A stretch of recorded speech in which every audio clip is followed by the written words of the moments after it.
This week we read from the portion Vayishlach, which opens with one of those Torah stories that are not only eternal, but in fact feel far ahead of their time.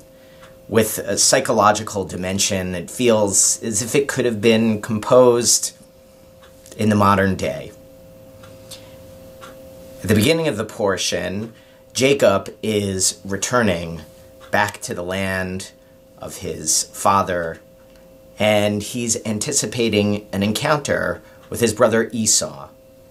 He brings his whole family, all the wealth that he has gathered, but he is still uncertain whether Esau holds a grudge, remembers what Jacob has done to him.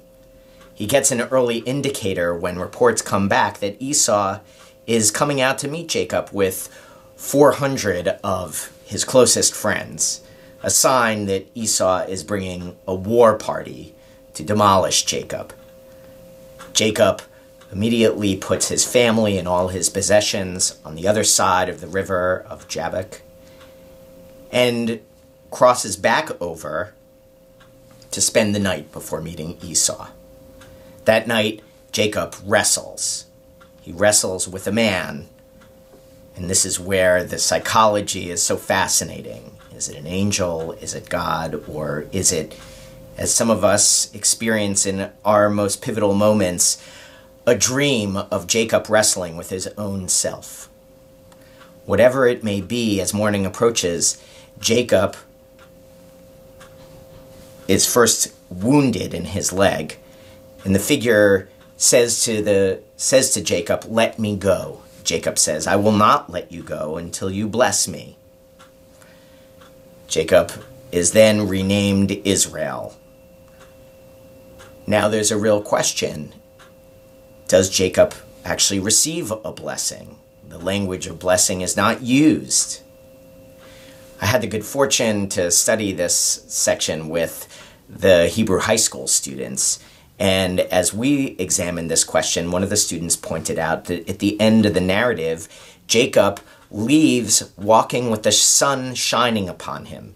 We could literally say he's walking on the sunny side of the street, an indicator that he is indeed blessed. And yet, as he walks away on that sunny side, he limps. Jacob is permanently disfigured by this encounter. This is where we see the Torah giving a real powerful insight into our humanity.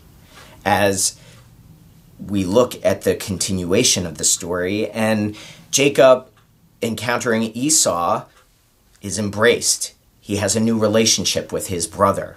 He has faced his darkest fears, Jacob, and he even has a new identity as Israel, someone who faces struggle instead of running away from it. And as we think about Jacob being blessed, we get real insight into our own human condition.